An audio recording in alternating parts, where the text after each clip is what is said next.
അസ്സലാമു അലൈക്കും വറഹ്മത്തുള്ളാഹി വബറകാതുഹു. നമ്മളെല്ലാവരും പരിശുദ്ധമായ റമദാൻ മാസത്തിലാണ് നിലകൊള്ളുന്നത്. അൽഹംദുലില്ലാ, എന്തുകൊണ്ടും പവിത്രമായ പരിശുദ്ധമായ ഈ മാസം വിശ്വാസ സമൂഹത്തിൻ്റെ മുമ്പിൽ വലിയ ആനന്ദമാണ്. ഹൃദയം അള്ളാഹുവിലേക്ക് അടുപ്പിക്കാൻ വേണ്ടി കാത്തിരിക്കുന്ന പരിശുദ്ധ മാസമാണ്. അള്ളാഹുവിൻ്റെ വിശുദ്ധമായ ഖുർആൻ തന്നെ ഈ പുണ്യമായ മാസം നൽകിയിട്ട് നമ്മോട് പറയുന്നത്, യാ അയ്യുഹല്ലദീന ആമനു കുത്തിബ അലൈക്കുമുസ്സിയാമു കമാ കുത്തിബ അലല്ലദീന മിൻ ഖബ്ലിക്കും ലഅല്ലക്കും തത്തഖൂൻ. നിങ്ങളുടെ മുൻഗാമികൾക്ക് നിർബന്ധമാക്കപ്പെട്ടതുപോലെ തന്നെ നിങ്ങൾക്കും പരിശുദ്ധമായ ഈ നോമ്പ് നിങ്ങൾക്ക് നിർബന്ധമാക്കിയിട്ടുണ്ട്. എന്നിട്ട് അല്ലാഹു സുബ്ഹാനഹു വ തആല നമ്മോട് ഓർമ്മപ്പെടുത്തുന്നതില്ല അല്ലക്കും തത്തഖൂൻ, നിങ്ങൾ തഖ്വയുള്ളവർ ആവാൻ വേണ്ടി എന്നാണ് വിശുദ്ധ ഖുർആനിലൂടെ നമ്മോട് ഓർമ്മപ്പെടുത്തുന്നത്. എന്നാൽ വളരെയധികം നമ്മൾ ചിന്തിക്കേണ്ടതുണ്ട്, എന്തിനാണ് അല്ലാഹു സുബ്ഹാനഹു വ തആല വിശുദ്ധ ഖുർആനിലൂടെ നമ്മെ ഇങ്ങനെ പരിചയപ്പെടുത്തിയത്? പരിശുദ്ധമായ റമദാനിന് ഒരുപാട് മഹത്വങ്ങളുണ്ട്. അൽഹംദുലില്ലാ, ഒരു വിശ്വാസിയെ സംബന്ധിച്ചിടത്തോളം ചെയ്യുന്ന അമലിന് അല്ലാഹു തആല ഇരട്ടിയായിട്ട് പ്രതിഫലം നൽകുന്ന പരിശുദ്ധമായ മാസം കൂടെയാണ് പുണ്യമായ ഈ റമദാൻ. നമ്മൾ പട്ടിണി കിടക്കുന്നതിലൂടെ സത്യം പറഞ്ഞാൽ വിശപ്പിൻ്റെ കാഠിന്യത്തെ കൂടെ നമ്മൾ അറിയുന്നുണ്ട്. പട്ടിണി പാവങ്ങളായ ഒരുപാട് ആളുകൾ, ഒരു നേരത്തെ അന്നം പോലുമില്ലാതെ പ്രയാസപ്പെടുന്ന ആളുകൾ, അവരുടെ വിശപ്പിൻ്റെ കാഠിന്യം അറിയാനും കൂടെ നമുക്കിതിലൂടെ സാധിക്കുന്നുണ്ട്. ആരോഗ്യപരമായിട്ട് ഒരുപാട് ഗുണങ്ങൾ പരിശുദ്ധമായ ഈ റമദാൻ മാസത്തിൽ നമ്മൾ നോമ്പെടുക്കുന്നത് കൊണ്ട് കിട്ടുന്നുണ്ട്. അതിൻ്റെ രീതിയിൽ നമ്മൾ എടുക്കുമ്പോൾ പരിശുദ്ധമായ പുണ്യമായ ഈ നോമ്പ് കൊണ്ട് ആരോഗ്യപരമായി ഒരുപാട് ഗുണങ്ങൾ നമുക്ക് നൽകുന്നുണ്ട്.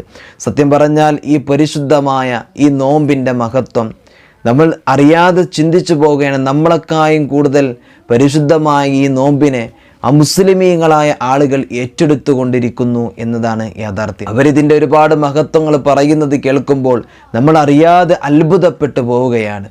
പക്ഷേ നമ്മൾ പോലും തഖ്വയുണ്ടാകാൻ വേണ്ടി അല്ലാഹു തആല ഈ നോമ്പിനെ എനിക്കും നിങ്ങൾക്കും തന്നു എന്ന് അല്ലാഹു തആല ഒരു വിശ്വാസ സമൂഹത്തോട് പറഞ്ഞിട്ട് നമ്മൾ പോലും ഇതിനെ പല രൂപത്തിൽ അവഗണിക്കുന്നു എന്ന് പല പ്രവർത്തനങ്ങളിലൂടെ നമുക്ക് മനസ്സിലാവുകയാണ്. മുസ്ലിം സമൂഹത്തിൽപ്പെട്ട ആളുകൾ തന്നെ നോമ്പിൻ്റെ മഹത്വത്തെ കളഞ്ഞു പൊളിക്കുന്നുണ്ടോ എന്ന് ചിന്തിക്കേണ്ട സമയമാണ്. കഴിഞ്ഞ ദിവസം ഞാനൊരു വീഡിയോ കണ്ടു, ഇൻസ്റ്റഗ്രാമിൽ നോക്കുമ്പോൾ ഞാനൊരു വീഡിയോ കണ്ടു. RJ വൈശാഖ് എന്ന് പറയുന്ന ഒരു റേഡിയോ ജോക്കിയാണ് അദ്ദേഹത്തിൻ്റെ ഒരു വീഡിയോ കാണാനിടയിൽ. നമുക്ക് ആ വീഡിയോ ജസ്റ്റ് ഒന്ന് കണ്ടു നോക്കാം. നമസ്കാരം, വൈശാഖാണ്. ഞാൻ ആക്ച്വലി ഇന്നലെ രാത്രിയിൽ ഒരു ഇൻസ്റ്റഗ്രാം സ്റ്റോറി പോസ്റ്റ് ചെയ്തിരുന്നു കറാമയിലെ റംലാൻ രാത്രികളെ കുറിച്ച്. അതെൻ്റെ വളരെ പേഴ്സണലായിട്ടുള്ളൊരു ഒപ്പീനിയനാണ് ഞാൻ അവിടെ പറഞ്ഞത് കേട്ടോ. ഒരുപാട് പേര് എനിക്ക് മെസ്സേജ് അയച്ചിട്ടുണ്ടായിരുന്നു, വെൽ സെഡ്, ഇത് ആരോട് പറയാനുള്ള കാര്യം. മറ്റു ചില ആൾക്കാർ എന്നോട് ചോദിക്കുകയും ചെയ്തു, കറാമയിൽ ഈ ഒരു ടൈമിൽ വന്നിട്ടുണ്ടോ, അവിടെ വന്നെങ്കിൽ മാത്രമേ ആ വൈബ് എന്താണെന്നുള്ള കാര്യം മനസ്സിലാവൂ എന്നുള്ള കാര്യം. എനിക്ക് ഈ സമയത്ത് അവിടെ വന്നിട്ട് ആ വൈബ് അറിഞ്ഞ് പ്രത്യേകിച്ച് ഒന്നും കേട്ടാനില്ല. ഇതൊരു പുണ്യമാസമാണല്ലേ. നമ്മൾ ഈ മാസത്തിൻ്റെ എല്ലാ പുണ്യവും റെസ്പെക്ട് ചെയ്തുകൊണ്ട് തന്നെ ഇവിടെ ജീവിക്കണം എന്ന് വിശ്വസിക്കുന്ന ഒരു വ്യക്തിയാണ് ഞാനൊരു ചെറിയൊരു എക്സാമ്പിൾ പറയാം. ഞാൻ റേഡിയോ സ്റ്റേഷനിലാണ് വർക്ക് ചെയ്യുന്നത്. ഞങ്ങൾ ഈ റംലാൻ വരുന്നതിന് ഒരു 2-3 ആഴ്ച മുൻപ് ചെയ്യുന്ന ഒരു വലിയൊരു പണിയുണ്ട്. ഞങ്ങളുടെ പ്ലേലിസ്റ്റിൽ നിന്ന് ഫാസ്റ്റ് നമ്പേഴ്സ് എല്ലാം ഞങ്ങൾ ഹോൾഡ് ചെയ്യും. ഫാസ്റ്റ് നമ്പേഴ്സ് ഹോൾഡ് ചെയ്യുന്നതിനോടൊപ്പം തന്നെ എന്തെങ്കിലും വൾഗാരിറ്റി ഉള്ള പാട്ടുകളുണ്ടെങ്കിൽ, അല്ലെങ്കിൽ മോശപ്പെട്ട എന്തെങ്കിലും വാക്കുകൾ, അല്ലെങ്കിൽ മറ്റ് ചില വാക്കുകളൊക്കെ യൂസ് ചെയ്തിരിക്കുന്ന പാട്ടുകളുണ്ടെങ്കിൽ ഞങ്ങളത് ഹോൾഡ് ചെയ്യും. എന്തുകൊണ്ടാണെന്ന് വെച്ച് കഴിഞ്ഞാൽ ഈ മാസങ്ങളിൽ പാട്ട് പോലെയുള്ള കാര്യങ്ങൾ കേൾക്കുന്നവർ വളരെ കുറവാണെന്ന് ഞങ്ങൾ കരുതുന്നു. അതുകൊണ്ട് തന്നെ ഉള്ളവരുണ്ടെങ്കിൽ പോലും, അതായത് നോമ്പെടുത്ത് വിശ്വാസത്തോടു കൂടി തന്നെ ജീവിക്കുന്നവരുണ്ടെങ്കിൽ പോലും, റേഡിയോയിലൂടെ അവർക്കൊരിക്കലും ഇത്തരത്തിലുള്ള ആഘോഷമുള്ള തട്ടുപൊളിപ്പൻ പാട്ടുകൾ കൊടുത്ത് അവരെ ഒരു മോശപ്പെട്ട രീതിയിലൂടെ ചിന്തകൾ കൊണ്ടുപോകണ്ട എന്നൊരു ചിന്തയോടുകൂടി തന്നെയാണ് നമ്മളത് ചെയ്യുന്നത്.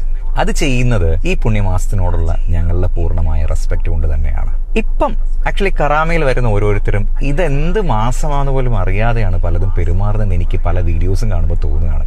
അവിടെ നടക്കുന്ന പരിപാടിയുടെ പേര് റംലാൻ സ്ട്രീറ്റ് ഫുഡ് ഫെസ്റ്റിവൽ എന്നാണ്. നമുക്ക് അവിടെ ഭക്ഷണം കഴിക്കാൻ വേണ്ടി ഒരുപാട് റെസ്റ്റോറൻറ്റ്സ് ഉണ്ട്. ഇഫ്താറിന് ഒരുമിച്ച് പോകും, സുഹൂറിന് നിങ്ങൾ ഒരുമിച്ച് പോകും, നല്ല ഭക്ഷണമൊക്കെ കഴിച്ച് തിരിച്ച് വീട്ടിലേക്ക് പോകും. പക്ഷേ ഇപ്പറഞ്ഞ ഡാൻസും പാട്ടും കൂത്തും ഒക്കെ തന്നെ നമുക്ക് വേറെ പല മാസങ്ങളും ചെയ്യാനുള്ളൊരു ഓപ്ഷനും ഫെസിലിറ്റീസും ഇവിടെ ദുബായിലുണ്ടല്ലേ. അപ്പൊ അന്നേരം ചെയ്താൽ പോരെ? എന്തിനാണ് ഈ പുണ്യമാസത്തിൽ ആ മാസത്തിന്റെ എല്ലാ പവിത്രതയും നഷ്ടപ്പെടുത്തുന്നത്? എനിവേ, കറാമയിൽ വരുന്ന ആൾക്കാർ ജസ്റ്റ് ഒന്ന് ചിന്തിക്കുക, നിങ്ങൾ ചെയ്യുന്നത് നല്ലതാണോ എന്നുള്ള കാര്യം. ഇതൊരു പുണ്യമാസമാണ്. ഈ പുണ്യമാസത്തിന്റെ എല്ലാ പുണ്യവും എല്ലാവർക്കും കിട്ടട്ടെ. എല്ലാ പ്രിയപ്പെട്ടവർക്കും റംലാൻ കരീം. ഈ ചെറുപ്പക്കാരൻ പറഞ്ഞ കാര്യം നിങ്ങളെല്ലാവരും ശ്രദ്ധിച്ചിട്ടുണ്ടാകും. അദ്ദേഹം ഒരു മുസ്ലിമായ ചെറുപ്പക്കാരനാണ്. എന്നിട്ട് പോലും അവരുടെ ആ ജോലിയിൽ പോലും ഈ പുണ്യമായ റമദാൻ മാസത്തിന് ഒരു പ്രശ്നം വരുന്ന നോമ്പെടുക്കുന്ന വിശ്വാസികൾ ഇനി ആരെങ്കിലും ഇതുമായി ബന്ധപ്പെടുന്നുണ്ടെങ്കിൽ അവർക്ക് പോലും ഒരു പ്രയാസമില്ലാത്ത രീതിയിൽ അദ്ദേഹത്തിൻ്റെ ആ ഒരു റേഡിയോയിലെ പാട്ടുകൾ പോലും അവർ അതുമായി സഹകരിക്കുന്നു എൻ്റെ പ്രിയമുള്ളവരെ എന്നാ ചെറുപ്പക്കാരൻ പറയുമ്പോൾ അമുസ്ലിമീങ്ങളായ ആളുകൾ പോലും അതിന് എത്രത്തോളമാണ് ഈ പരിശുദ്ധമായ റമളാനിൻ്റെ മഹത്വത്തെ മനസ്സിലാക്കുന്നത് എന്ന് വിശ്വാസികളായ നമ്മൾ സ്വയം ഒന്ന് ചിന്തിക്കേണ്ടതുണ്ട്. എൻ്റെ പ്രിയമുള്ളവരെ, ഇന്ന് നമ്മൾ കണ്ടുകൊണ്ടിരിക്കുകയാണ് അമിതമായിട്ട് പരിശുദ്ധമായ റമളാനായി കഴിഞ്ഞാൽ നമുക്ക് അമിതമായിട്ടാണ് ഇന്ന് ഭക്ഷണങ്ങൾ കഴിച്ചുകൊണ്ടിരിക്കുന്നത്. വാങ്കങ്ങോട്ട് വിളിച്ചാൽ തുടങ്ങുകയാണ്. ഒരുപാട് പല രീതികളിലെ കളറുകളിലുള്ള നിറത്തിലുള്ള വർണ്ണത്തിലുള്ള വർഗത്തിലുള്ള ഒരുപാട് ഭക്ഷണങ്ങൾ അല്ലേ, ഫാസ്റ്റ് ഫുഡുകൾ കഴിച്ചിട്ട് ശരീരത്തിനെ പോലും കേടാക്കുന്ന രൂപത്തിലാണോ എന്ന് വരെ തോന്നിപ്പോവുകയാണ്. അതുപോലെ തന്നെ പലയിടങ്ങളിൽ ഇപ്പോൾ പറഞ്ഞതുപോലെ പാട്ടുകളും കൂത്തുകളുമായിട്ടാണ് പലയിടങ്ങളും നടന്നുകൊണ്ടിരിക്കുന്നത്. ഇന്ന് പല സ്ഥലങ്ങളിൽ നമ്മുടെ തൊട്ടടുത്തൊരു ബീച്ച്, എൻ്റെ പ്രിയമുള്ളവരെ, ഒരു വീഡിയോസ് ഇങ്ങനെ കടന്ന് കളിച്ചിരുന്നു. റമളാനാണ്, നോമ്പിന് ഇഫ്താറിന് കൂടിയതാത്ര, എന്നിട്ട് പല പാട്ടുകളും മറ്റുമൊക്കെ ആയിട്ട് അവിടെ ഇങ്ങനെ ആഭാസങ്ങൾ നടത്തുകയാണ്. ആ സമയം തറാവീഹിൻ്റെ സമയമാണ് എന്ന് പോലും നമ്മൾ മനസ്സിലാക്കുന്നില്ല. നോമ്പ് തുറ കഴിഞ്ഞ് ഇശാഇൻ്റെ സമയം നിസ്കാരം. ഇന്ന് പല ആളുകളുടെ നോമ്പ് അങ്ങനെയാണ്. നോമ്പെടുക്കുക, രാവിലെ മുതൽ വൈകുന്നേരം വരെ പട്ടിണി കിടക്കുക. പക്ഷേ നമസ്കാരം പോലും, ഫർളായ നമസ്കാരം പോലും വേണ്ട രൂപത്തിൽ എൻ്റെ പ്രിയമുള്ളവരെ നിസ്കരിക്കാതെയാണ് ഇന്ന് പല ആളുകളും റമളാനിൽ നോമ്പെടുത്തുകൊണ്ടിരിക്കുന്നത്. എവിടുന്നാണ് അതിനൊക്കെ പ്രതിഫലം? വെറുതെ പട്ടിണി കിടക്കുക എന്ന് മാത്രമേ ഉള്ളൂ. റമളാനിൽ നിസ്കാരത്തെ പോലും 5 എന്തിന് അല്ലാഹു തആല ഇളവ് തന്നാലും നമസ്കാരത്തിന് അല്ലാഹു തആല ഇളവ് തരുന്നില്ല. അല്ലാഹു സുബ്ഹാനഹു വ തആല ഒരാൾക്ക് ഈ നിന്നുകൊണ്ട് നിസ്കരിക്കാൻ കഴിയുമെങ്കിൽ അവൻ നിന്നിട്ട് നിസ്കരിക്കട്ടെ, ഇരുന്നിട്ട് അവൻ നിസ്കരിക്കാൻ കഴിയുമെങ്കിൽ അവൻ ഇരിക്കട്ടെ, ഇനി അതിനും അവനക്ക് കഴിയില്ലെങ്കിൽ കിടക്കട്ടെ അല്ലേ. അവന് മനസ്സുകൊണ്ട്, അവർക്ക് അക്കലുണ്ടെങ്കിൽ, അവർക്ക് ഓർമ്മ ശക്തി ഉണ്ടെങ്കിൽ അവൻ നിസ്കാരത്തിൻ്റെ എല്ലാ കാര്യങ്ങളിലും 5 വക്തിലും അവൻ്റെ മേൽ നിർബന്ധമായിട്ടാണ് അല്ലാഹു സുബ്ഹാനഹു വ തആല നമുക്ക് കണക്കാക്കിയിട്ടുള്ളത്. നമുക്ക് ചലിക്കാൻ കഴിയില്ല, അവൻ്റെ കണ്ണുകൊണ്ട്, അവൻ്റെ ഹൃദയം കൊണ്ട് നിസ്കരിക്കട്ടെ അല്ലാഹു തആല പറഞ്ഞു. ഇനി ഒരാൾക്ക് വെള്ളം ഉപയോഗിക്കാൻ കഴിയില്ല, ആ വെള്ളം ഉപയോഗിക്കാൻ കഴിയില്ലെങ്കിൽ അവൻ ചെയ്യേണ്ട എന്താ? അവൻ തയമ്മും ചെയ്യട്ടെ, അവൻ തയമ്മും ചെയ്തിട്ട് നിസ്കരിക്കട്ടെ. അല്ലാഹു സുബ്ഹാനഹു വ തആല നിസ്കാരത്തിൻ്റെ കാര്യത്തിൽ ഒരു ഇളവുമില്ല. എന്നിട്ട് രാവിലെ മുതൽ പട്ടിണി കിടന്നിട്ട് നോമ്പിന് പരിശുദ്ധമായ റമളാനിന് പരിശുദ്ധമായ 5 വക്ത് നമസ്കാരം പോലും കൃത്യസമയത്ത് നമസ്കരിക്കാൻ കഴിയാതെ വെറുതെ കിടന്നുറങ്ങുന്ന ആളുകൾ, രാത്രി മുഴുവനും ഉറക്കം ഒഴിച്ചിട്ട്, രാത്രി മുഴുവനും വെറുതെ ഇങ്ങനെ ഉറക്കം. ചില ആളുകൾ പറയണേ, ഞങ്ങൾ രാവിലെ കിടന്നുറങ്ങല്, രാത്രിയൊന്നും ഞങ്ങൾ ഉറങ്ങലില്ല, പലിച്ച നിസ്കരിച്ച് സുബൈ നിസ്കരിച്ചിട്ട് ഞങ്ങളുടെ ഒറ്റ കിടത്താണ്. എന്താണ് അതിൻ്റെ രണ്ട് ലുഹറോ? അതില്ല. എന്നിട്ട് എപ്പോഴാണ് എണീക്കണേ? അസറിൻ്റെ സമയം അല്ലെങ്കിൽ അസറും കഴിഞ്ഞിട്ട്. എന്നിട്ട് അവിടെ നിസ്കാരങ്ങൾ ഖളാ ആകുകയാണ് എന്ന് പോലും എൻ്റെ പ്രിയമുള്ളവരെ ചിന്തിക്കാൻ ചില ആളുകൾക്ക് കഴിയുന്നില്ല. എന്നിട്ടോ ഇന്ന് പല ചെറുപ്പക്കാരും ഇന്ന് ഇഫ്താറിൻ്റെ പേരും പറഞ്ഞ് പല രീതികളിലാണ് ഇഫ്താറിൻ്റെ മീറ്റുകളും കാര്യങ്ങളും നടക്കുന്നത്. ബീച്ചുകളിൽ പോയിട്ട്, തെരുവോരങ്ങളിൽ പോയിട്ട്, ഹോട്ടലുകളിൽ പോയിട്ട്, സംഭവം ശരി ഒന്ന് കൂടിക്കോട്ടെ, അതിനൊന്നും നമ്മളൊന്നും പറയുന്നില്ല. പക്ഷേ എന്നിട്ട് നമസ്കാരം പോലും ഇല്ലാതെയാണ് പല ആളുകളുടെയും ഇഫ്താർ മീറ്റ്. ഇതുകൊണ്ടൊക്കെ എന്ത് പ്രതിഫലം ലഭിക്കാൻ? ഇതുകൊണ്ടൊക്കെ നമുക്ക് എന്ത് പ്രതിഫലമാണ് എൻ്റെ പ്രിയമുള്ളവരെ ലഭിക്കുന്നത് എന്ന് നമ്മളൊന്ന് ചിന്തിക്കേണ്ടതുണ്ട്. എന്നിട്ട് ആ ഇഫ്താറും കഴിഞ്ഞിട്ട് തറാവീഹിൻ്റെ സമയത്ത് പോലും അങ്ങാടികളുടെ കവറുകളിലൂടെ വെറുതെ ഇങ്ങനെ നടക്കുകയാണ്. ഇതുകൊണ്ടൊക്കെ ഒരിക്കലും അല്ലാഹു സുബ്ഹാനഹു വ തആല പ്രതിഫലം നൽകുമെന്ന് പറയാൻ കഴിയില്ല.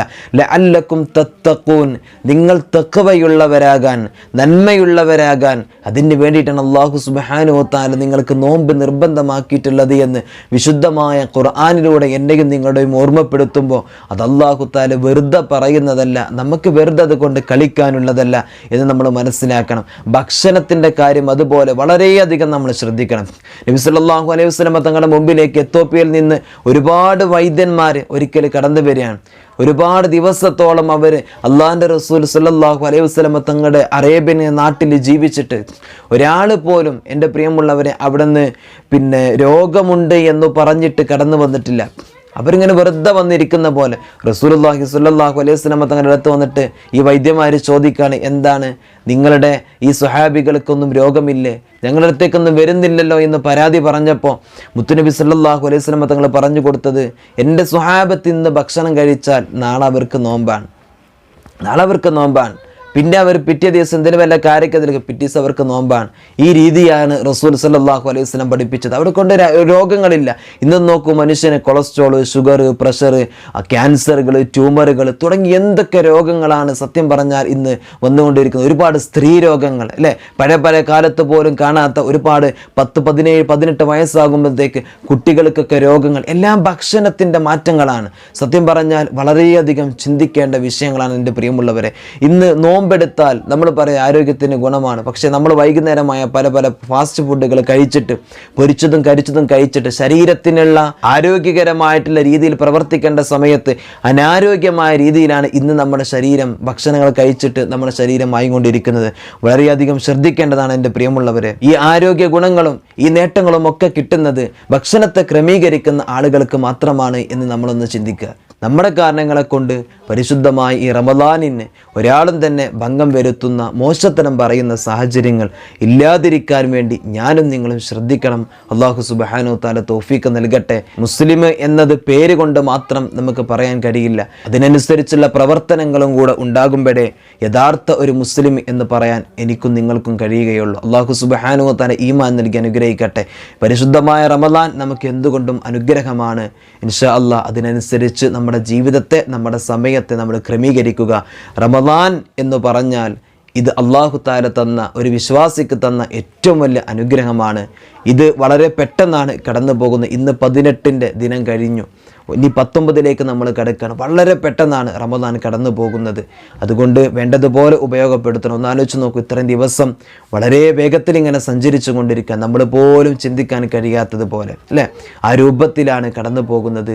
അള്ളാഹു സുബ്ഹാനഹു തആല വേണ്ടതുപോലെ റമദാനിനെ പരിഗണിക്കാൻ അള്ളാഹു തൗഫീഖ് നൽകി അനുഗ്രഹിക്കട്ടെ. ആമീൻ യാ റബ്ബൽ ആലമീൻ. ഇൻഷാ അള്ളാഹ് അതുകൊണ്ട് തറാവീഹ്, മറ്റു കാര്യങ്ങൾ ഇനിയുള്ള ദിവസമെങ്കിലും നമ്മൾ ശ്രദ്ധിക്കുക.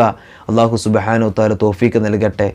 നിസ്കാരമില്ലാതെ, മറ്റു കർമ്മങ്ങളില്ലാതെ വെറുതെ പട്ടിണി കിടക്കുക എന്നതിൽ ഒരു പ്രതിഫലവും അള്ളാഹു സുബ്ഹാനഹു തആല നമുക്ക് നൽകുന്നില്ല.